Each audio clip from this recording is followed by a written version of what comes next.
ভগবান শ্রীকৃষ্ণের গিরি গোবর্ধনকে এক অঙ্গুলিতে তুলে ধরার একটি কারণ পাওয়া যায় পৌরাণিক কাহিনীতে। নমস্কার বন্ধুরা, স্বাগত জানাই আপনাদের গল্প কাহিনী চ্যানেলে। আমি ঋতুপর্ণা। ত্রেতা যুগে পুরুষোত্তম ভগবান শ্রীরাম সীতা ও লক্ষ্মণ সহ 14 বছরের বনবাসে গেলেন।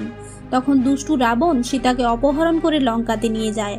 অপহৃত হওয়ার পর হনুমান যখন সীতার খোঁজ নিয়ে আসলেন, তারপর সীতাকে উদ্ধারের জন্য রাম, লক্ষ্মণ, হনুমান ও অন্যান্য অনেক বানর সেনা নিয়ে লঙ্কা অভিমুখে যাত্রা শুরু করেন। সমুদ্র অতিক্রম করার জন্য বিশ্বকর্মা পুত্র নল সমুদ্রের উপরে পাথর দিয়ে সেতু নির্মাণ করছিলেন।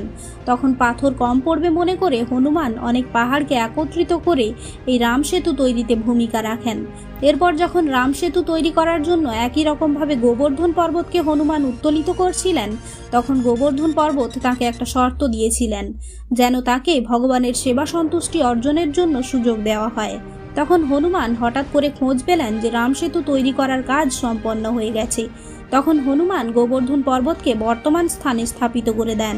পথিমধ্যে হনুমান গোবর্ধন পর্বতকে নামিয়ে রাখায় গোবর্ধন পর্বত ভগবান রামচন্দ্রের সন্তুষ্টি অর্জনের সুযোগ না পাওয়ায় হনুমানকে দোষারোপ করতে শুরু করেন।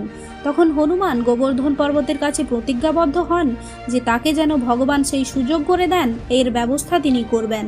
এরপর হনুমান ভগবান রামচন্দ্রকে পুরো ঘটনাটা খুলে বললেন। রামচন্দ্র তখন হনুমানকে আশ্বস্ত করলেন যে তিনি হনুমানের কথা বাস্তবায়ন করবেন এবং দাপর যুগে যখন জন্ম নেবেন তখন গোবর্ধন পর্বতের দেওয়া সেই শর্ত পূরণ করবেন।